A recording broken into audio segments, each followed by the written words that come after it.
ನಮ್ಮವರು ಅಂತ ಅಂದುಕೊಂಡವರೆಲ್ಲ ನಮ್ಮ ಜೊತೆ ಯಾವಾಗಲೂ ಒಂದೇ ಥರ ಇರ್ತಾರೆ ಅನ್ನೋದು ನಮ್ಮ ತಪ್ಪು ಕಲ್ಪನೆಯಾಗಿರುತ್ತೆ.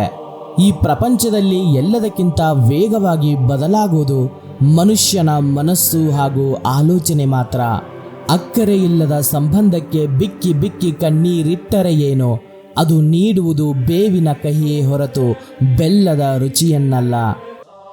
ಒಳ್ಳೆಯತನ ಬಹಳ ಹೆಚ್ಚಾದರೆ ನಮ್ಮವರೇ ನಮಗೆ ಶತ್ರುಗಳು ಆಗುತ್ತಾರೆ. ಪ್ರತಿದಿನ ಮಾತನಾಡುವುದಕ್ಕಿಂತ ಅಪರೂಪಕ್ಕೆ ಮಾತನಾಡಿದರೆ ಬೆಲೆ ಜಾಸ್ತಿ. ಈ ಜಗತ್ತಿನಲ್ಲಿ ಯಾವುದೂ ಕೂಡ ಶಾಶ್ವತವಲ್ಲ. ಅರಿತು ನಡೆ, ಇದೇ ನಿಜವಾದ ಜೀವನ. ಎಲ್ಲರ ಪ್ರೀತಿ ನಿಜವಾಗಿರೋದಿಲ್ಲ. ನಿಜವಾಗಿರೋ ಪ್ರೀತಿ ಎಂದಿಗೂ ದೂರ ಆಗೋದಿಲ್ಲ. ಕಾಣಬಾರದು ಎಂದು ಕಣ್ಣು ಮುಚ್ಚಿಕೊಳ್ಳಬಹುದು, ಆದರೆ ನೆನಪಾಗಬಾರದೆಂದು ಮನಸ್ಸನ್ನು ಮುಚ್ಚಿಕೊಳ್ಳಲು ಸಾಧ್ಯವಿಲ್ಲ. ಗೊಂಬೆ ಆಡಿಸೋನು ಮೇಲೆ ಒಬ್ಬ ಇದ್ರೆ, ಕಡ್ಡಿ ಆಡಿಸೋರು ನಮ್ಮ ಸುತ್ತ 108 ಜನ ಇರ್ತಾರೆ. ದಿನವಿಡೀ ಕೆಲಸ ಮಾಡೋದು ಮತ್ತು ರಾತ್ರಿ ಉಳಿದಿರುವ ಜೀವನದ ಬಗ್ಗೆ ಯೋಚಿಸೋದು, ಇಷ್ಟೇ ಜೀವನ.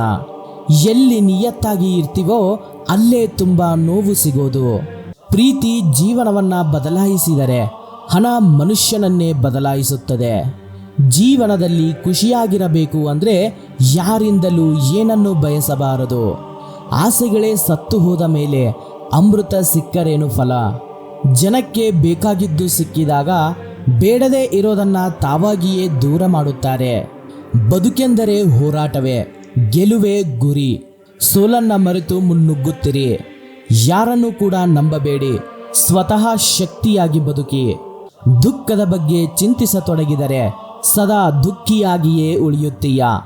ಸದಾ ಸುಖ ಸಂತೋಷಗಳನ್ನು ಧ್ಯಾನಿಸುತ್ತಿದ್ದರೆ ಮುಂದೆ ಸುಖಿಯಾಗುತ್ತೀಯ. ಏಕೆಂದರೆ ಮನಸ್ಸು ಯಾವುದರ ಬಗ್ಗೆ ಹೆಚ್ಚಾಗಿ ಧ್ಯಾನಗೊಳ್ಳುವುದೋ ಅದೇ ಸಕ್ರಿಯವಾಗುವುದು. ಪರಮಾತ್ಮನಲ್ಲಿ ಏನನ್ನಾದರೂ ಬೇಡುವುದಾದರೆ ಪರಮಾತ್ಮನನ್ನೇ ಬೇಡು. ಪರಮಾತ್ಮ ನಿನ್ನವನಾದರೆ ಸರ್ವಸ್ವವೂ ನಿನ್ನದೇ. ಹೊಡೆತದ ನೋವನ್ನು ತಡೆದುಕೊಳ್ಳುವ ಶಕ್ತಿಯನ್ನು ನೀಡುವ ಭಗವಂತ ಸಮಯ ಬಂದಾಗ ತಿರುಗಿಸಿ ಹೊಡೆಯೋ ತಾಕತ್ತನ್ನೂ ನೀಡುತ್ತಾನೆ. ನೀವು ಪ್ರಯತ್ನಿಸುವವರೆಗೂ ನಿಮ್ಮೊಳಗಿನ ಶಕ್ತಿಯ ಅರಿವು ನಿಮಗಿರುವುದಿಲ್ಲ.